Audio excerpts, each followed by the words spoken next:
আপনি কি জানেন একজন সাহাবী সত্যিই দুইটা দড়ি বালিশের নিচে রেখে সেহরি করতেন?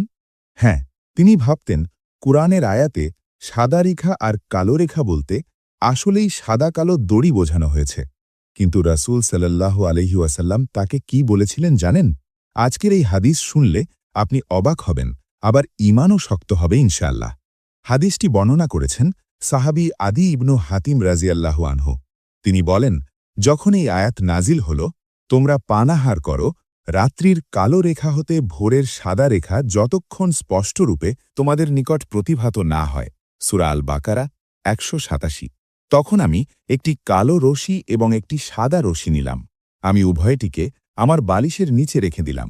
রাতে বারবার সেগুলোর দিকে তাকাতে থাকলাম, কিন্তু কোনো পার্থক্যই বুঝতে পারলাম না। অবশেষে সকালে আমি আল্লাহর রাসূল মুহাম্মদ সাল্লাল্লাহু আলাইহি ওয়াসাল্লামের কাছে গিয়ে বিষয়টি বললাম। তখন তিনি মৃদু হাসি দিয়ে বললেন, এ তো রাতের আধার এবং দিনের আলো। সহিহ বুখারী হাদিস নাম্বার ১৯১৬। প্রিয় ভাই ও বোনেরা, এখানে সাদা রেখা বলতে ফজরের আলো, যখন পূর্ব আকাশে হালকা সাদা আলো ছড়িয়ে পড়ে, আর কালো রেখা বলতে রাতের অন্ধকার। এখানে আসলে কোনো দড়ি বা সুতা বোঝানো হয়নি। দেখুন, সাহাবীরা কত আন্তরিক ছিলেন।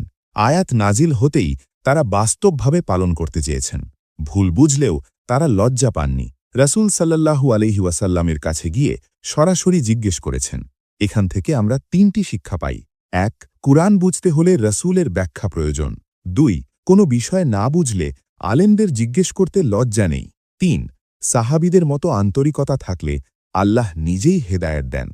রমজানে আমরা অনেক সময় ফজরের সময় নিয়ে বিভ্রান্ত হই, কিন্তু মনে রাখবেন, আসল ফজর হল যখন আকাশে আড়াআড়ি সাদা আলো ছড়িয়ে পড়ে। তারপরই সেহরি বন্ধ করতে হবে। ভাবুন তো, একজন সাহাবী আয়াত মানার জন্য বালিশের নিচে দড়ি রাখছেন। আমরা কি ততটা আন্তরিক? আমরা কি আল্লাহর নির্দেশ এত গুরুত্ব দিয়ে পালন করি? আপনার জন্য আজকের ছোট্ট চ্যালেঞ্জ, আগামী ২৪ ঘণ্টার মধ্যে এই হাদিসটি অন্তত ৩ জনকে শেয়ার করুন, আর কমেন্টে লিখুন, আমি ফজরের সময় সচেতন থাকব ইনশাআল্লাহ।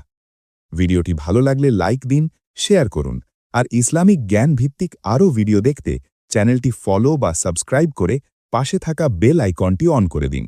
আল্লাহ আমাদের সবাইকে কুরআন বুঝে আমল করার তৌফিক দান করুন। আমিন। আসসালামু আলাইকুম ওয়া রাহমাতুল্লাহ।